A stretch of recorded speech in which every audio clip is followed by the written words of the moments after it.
guys, today we're at Everland, one of the biggest and most famous theme parks in Korea, and I'm so excited for this day. សួស្តីអ្នកនរគ្នាថ្ងៃនេះគឺជាថ្ងៃទី2ដែលពួកយើងធ្វើដំណើរទៅកាន់កន្លែងកម្សាន្តមួយដែលគេហៅថា Everland នៅប្រទេសកូរ៉េអ្នកនរគ្នា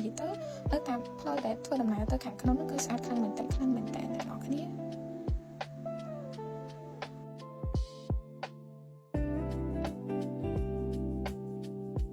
ឡូវនេះយើងដើរមកដល់មុខច្រកចូលអ្នកនរគ្នាគឺរៀបចំ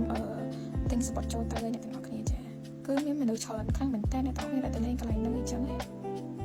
នេះពួកយើងទិញសំបុត្រចូលទៅដល់ខាងក្នុងហើយគឺមានកន្លែងលេងច្រើនខ្លាំងមែនទែនតែពួកយើងដើរអត់អស់ទេដោយសារតែវាធំពេកអ្នកនរគ្នាយើងទៅដើរបានតែចិត្តនឹងទៅជាបានដើរទៅដល់ក្នុងរៀងឆើទេ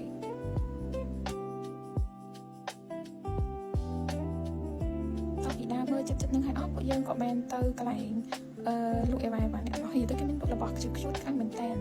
តោះមកទៀតក៏ដើរទៅទៀតហើយអ្នកទាំងអស់គ្នាគឺដើរទៅមើលកន្លែងតូលេងប៉ុន្តែគឺគេទៅមកជួច្រើនខ្លាំងមែនតើចឹងទៅពួកគាត់បានលេងទេគឺបានត្រឹមតែដើរមើលជុំវិញនឹងហើយដើរបានអស់ទៀតអ្នកទាំងអស់គ្នា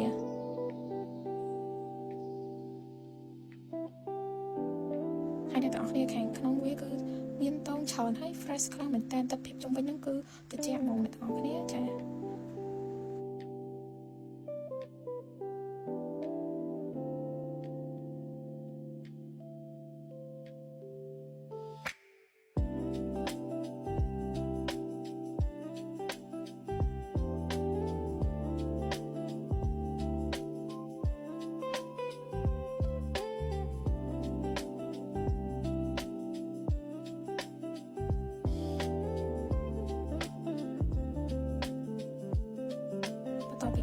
កម្លាំងនេះអ្នកទាំងអស់គឺវាធំខ្លាំងមែនទែនដែរអស់ខ្ញុំក៏មកហាងកន្លែងគេលក់ស្ករគ្រាប់អ្នកទាំងអស់គ្នាហើយកន្លែងដែលខ្ញុំទៅនេះគឺគេមានរូបភាពស្ករគ្រាប់ច្រើនខ្លាំងមែនទែនហើយវាយភាពបែប Halloween ទៅសារពេលទៅនឹងចាំថ្ងៃ Halloween អ្នកទាំងអស់គ្នាអញ្ចឹងទៅចាគឺគេតុបតែងហាងបែប Halloween អញ្ចឹងអ្នកទាំងអស់គ្នាគឺស្អាតហើយស្ករក៏គ្រាប់ច្រើនខ្លាំងមែនទែនហើយខ្ញុំក៏បានទិញតិចតួចមកគឺទិញបូហើយនឹងរូប Pan